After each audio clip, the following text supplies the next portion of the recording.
जय श्री राम दोस्तों। आज की कहानी आपकी स्कूल की यादों को ताज़ा कर देगी, क्योंकि एक प्रिंसिपल है, जब उसने ये स्कूल बनाया था तो उसके पास कुछ भी धन नहीं था। उसने ये जो स्कूल बनाया वो भी लोन के पैसों से बनाया था, और आज का टाइम है वो 10 मिनट के अंदर 20 स्कूलें खड़ी कर सकता है, इतना उसके पास पैसे हैं। और ये कहानी होने वाली है हॉरर स्कूल के ऊपर, क्योंकि इस स्कूल के ऊपर इतने एलिगेशन हैं जिसके बारे में आप सोच भी नहीं सकते। ऐसा कहा जाता है कि ये स्कूल एक शमशान घाट के ऊपर बनाया हुआ है। आपको कहानी के अंदर पता लगेगा कि आखिर इस स्कूल का राज क्या है, ये स्कूल इतना हॉन्टेड क्यों है, और ऐसा क्या हुआ इस प्रिंसिपल के साथ कि उसको इतनी ग्रोथ मिल गई। वो सब आपको कहानी के अंदर पता लगेगा। उससे पहले अगर आप चैनल के ऊपर नए आए हो तो चैनल को सब्सक्राइब कर देना, वीडियो को लाइक कर देना। कहानी शुरू होती है अब। एक लड़का है राकेश नाम का, जो इस टाइम कक्षा 12वीं के अंदर है, और करीब 2 महीने बाद उसके बोर्ड के एग्ज़ाम स्टार्ट होने वाले हैं। उससे पहले मैं आपको कुछ चीज़ बताता हूँ कि इस स्कूल के ऊपर एलिगेशन किस प्रकार। यहाँ पर करीब 2 साल पहले एक केस आया था कि कोई लड़की थी जो इस स्कूल के अंदर पढ़ाई करती थी, और वो जब स्कूल की छुट्टी हुई तो उस छुट्टी के दौरान वो अपने घर नहीं गई, और दूसरे दिन उसके घर वाले आते हैं स्कूल के अंदर, और डायरेक्ट वो गाली गलौज करने लगते हैं। वो यही कहते हैं कि हमारी बेटी कहाँ पर है, कल से वो हमारे घर नहीं आई। तो स्कूल के जो प्रिंसिपल थे वो यही कहते हैं कि हमारी क्या जिम्मेदारी है, हमने छुट्टी के बाद हम किस किस को घर पे छोड़ के आएंगे, हमारी जिम्मेदारी सिर्फ स्कूल के अंदर है, हमको नहीं पता कि आपकी लड़की कहाँ गई। वो केस आज भी चल रहा है, और वो केस जो है वो कभी बंद नहीं हुआ, और ना उस लड़की का कोई पता लगा। वो आज भी लापता है। ऐसे इस स्कूल है, इसके ऊपर एलिगेशन है। पर जो राकेश बताता है ना मेरे को, उस हिसाब से राकेश यही कहता है कि जो हमारे प्रिंसिपल सर है उनको मैं आइडल मानता हूँ, उनकी मेहनत को देखकर। और वो इतने शरीफ और इतने अच्छे सर है जिसकी कोई मतलब क्या ही कहूँ उनके बारे में। तो वो कुछ ऐसा क्या करेंगे, उस लड़की को क्यों मतलब बंदी बनाएंगे, कुछ ऐसा क्यों करेंगे, उनको क्या पड़ी है, उनके पास पैसे ही काफ़ी है, उनको क्या पड़ी है ऐसी चीज़ों की। ऐसा मेरे को राकेश बताता है। अब राकेश कहता है कि इस आदमी के बारे में मेरे को बाद में पता चला कि आखिर ये है क्या। कक्षा 9, 10, 11 तक मैं पढ़ा, मैं इस आदमी को अपना आइडल मानता था।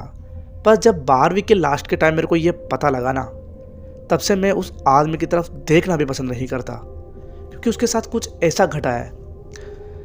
एक स्कूल है, उसके अंदर 12 तक क्लास है, कक्षा 12वीं तक वहाँ पर पढ़ाई होती है। कक्षा 5 और कक्षा 6 के बीच में एक रूम है जो हमेशा बंद रहता है। पता नहीं क्यों रहता है, परंतु बंद रहता है। राकेश जब भी यहाँ से गुजरता तो उस रूम के अंदर से गंध आती है, बहुत गंदी वाली। तो राकेश कक्षा 12वीं के अंदर है, और 12वीं के लड़के काफ़ी शरारती थे। कक्षा 8, 9वीं के लड़के थे जो उस रूम के बाहर जाकर कुछ ऐसा करने वाले थे जिसके बाद उनकी बहुत पिटाई होती है। वो यही सोच रहे थे कि अपन इस ताले को तोड़ेंगे और अंदर जाकर देखेंगे कि आखिर अंदर है क्या। पर उनका प्लान सक्सेसफुल होने से पहले ही सर को पता चल गया, और एक मैम थी और सर दोनों साथ से जा रहे थे, तो उनको दोनों दिखाई देते। वो दोनों पकड़कर उन बच्चों को प्रिंसिपल सर के रूम में लेकर जाते हैं। प्रिंसिपल सर ने पहली बार हम सब ने इतना गुस्सा देखा प्रिंसिपल सर का, जिसकी कोई मैं बता नहीं सकता। प्रिंसिपल सर ने उन लड़कों को इतना पीटा, बहुत बुरी हालत करी उनकी, और कहा दिया कि तुम यहाँ से टीसी लेकर चले जाओ, हमें तुम जैसे बच्चों की कोई ज़रूरत नहीं है। पर उनके घर वालों ने समझाया कि सर माफ़ कर दीजिए, बच्चे दोबारा ऐसी गलती नहीं होगी। तब जाकर हमारे सर का गुस्सा शांत हुआ। पहली बार राकेश ने सर का गुस्सा देखा था कि यार सर इतना तेज़ गुस्सा करते हैं। तो राकेश ने तब से डिसीजन लिया था कि हम कुछ भी हो जाए इस रूम की तरफ तो कुछ भी प्लान नहीं करेंगे कि हम इसके अंदर जाएंगे, होगा कुछ भी, हमें कुछ भी मतलब नहीं है। अब करीब 1 महीना रह गया था एग्ज़ाम के, और स्कूल के पास में एकेडमी थी, क्रिकेट एकेडमी। तो वो वहाँ पर क्रिकेट की प्रैक्टिस करते थे। उनको ये लग रहा था कि हम क्रिकेट के अंदर करियर बनाएंगे। राकेश को, उसका एक दोस्त है विशाल, दोनों को। तो वो दोनों क्रिकेट की एकेडमी के अंदर प्रैक्टिस करते थे। एक दिन की बात है, वो स्कूल की जब छुट्टी हुई तो वो पढ़ाई करने के बहाने एकेडमी में आ गए थे। तो एकेडमी के अंदर खेल रहे थे। खेलते खेलते उनको 7 से 7:30 बज गए और अंधेरा हो गया था। स्कूल की पूरी लाइटें जल गई थी, और लाइटें जलने के बाद उस रूम की भी लाइट जली जो हमेशा बंद रहता था। अब मैं आपको एक चीज़ बताता हूँ, जो राकेश है उसके साथ कुछ ऐसा होता है। राकेश जब टिफ़िन लेकर जाता है स्कूल के अंदर, तो उसका टिफ़िन को भी कभी बच जाता है, और विशाल का भी बच जाता है। तो वो किसी ना किसी डॉगी को जो आसपास घूमते हैं स्कूल के, उनको खिला देते हैं। वो 5 दिन उनको खिलाते, 6वें दिन उनको वो डॉगी कभी दिखाई नहीं देता। उन्होंने करीब 15 से 20 डॉगी के साथ ऐसा करा। 5-5 दिनों उनको सबको खाना खिलाते उन डॉगियों को, परंतु वो डॉगी कभी दिखाई नहीं देते। पता नहीं वो कहाँ चले जाते। जिन जिनको खाना खिलाते, जिन जिनको वो ऐसा करते, वो गायब हो जाता। उसके बाद उनको लगा कि अपन एक काम करते हैं, अंदर चलकर देखते हैं।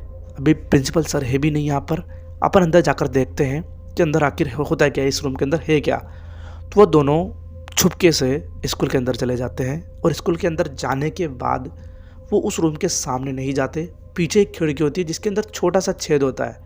वहाँ से उन्होंने देखा कि 3 बड़े बड़े हट्टे हट्टे कट्टे बड़े शरीर वाले आदमी काले कपड़े पहनकर खड़े हैं और कुछ बड़बड़ा रहे हैं। इनके साथ अभी वो डॉग था। जब ये यहाँ से आए ना अकेडमी से, तो उनके साथ एक डॉग था, विशाल के साथ और राकेश के साथ। तो दोनों कुछ बातें कर रहे थे अंदर वो हट्टे कट्टे आदमी। और तभी वो कुत्ता ज़ोर ज़ोर से भौंकने लगता है। राकेश को लगा इसको भूख लग रही, इसको कुछ बिस्कुट खिलाते हैं। तो बिस्कुट खिलाते हैं, परंतु कुत्ता बिस्कुट नहीं खाता। वो वहाँ से जल्दी से वहाँ से आते हैं और आते ही वो उस कुत्ते को मतलब स्कूल के बाहर ले जाते हैं, अकेडमी की तरफ चले जाते हैं। वो कुत्ता चुप हो जाता है। राकेश को ऐसा लगा कि ये कुछ चीज़ देखकर डर गया है जो हम नहीं देख पा रहे हैं, वरना इतना क्यों भौंकेगा, इसको भूख भी नहीं लग रही। और वो कुत्ता वहाँ से भागकर चला जाता है कहीं, उनके सामने से दूसरी गली में चला जाता है। उनको लगा यार होगा कुछ, उन्होंने इतनी बात को सीरियस नहीं लिया और वहाँ से अपने घर चले गए।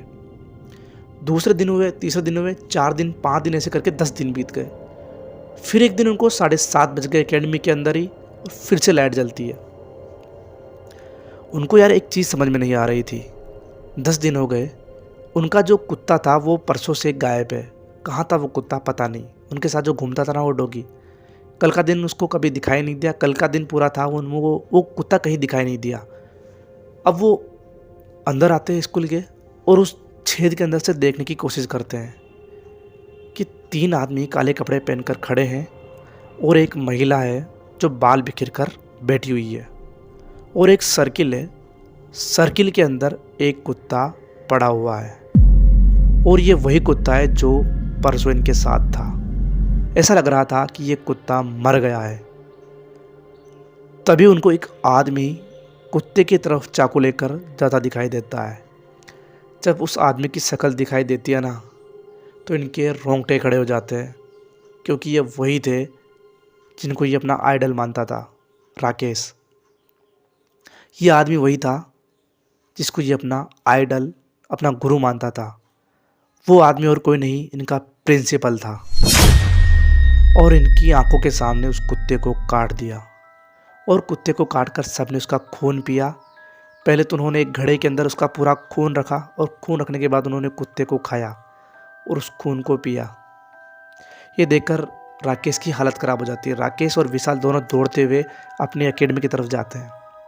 उनको कुछ भी समझ में नहीं आ रहा था कि ये आदमी ऐसा कैसे कर सकता है, पर अभी तक उनको ये चीज़ समझ में नहीं आता कि आखिर ये कर क्यों रहे हैं। उसके बाद उनको पता लगा गूगल से, जब उन्होंने गूगल पे सर्च करा, तो अगर कुत्तों की कभी आहुति दी जाए या बलि दी जाए, तो उसका मतलब है कि वो कुछ मांगते हैं, और वो और कुछ नहीं मांगते। धन दौलत पैसा शोहरत ये सब मांगते हैं। और प्रिंसिपल का जो इतना सब कुछ ग्रोथ हो रही है, वो इन्हीं की वजह से हो रही है। और आज भी इस घटना को करीब 3 से 4 साल हो गए, उस प्रिंसिपल की ज़्यादा से ज़्यादा ग्रोथ हो ही रही है। यानी कि आज भी उस कुत्तों की, वहाँ पर कई कुत्तों की बलि दी जाती है और आहुति दी जाती है। कहीं उस लड़की के साथ भी कुछ ऐसा तो नहीं हुआ?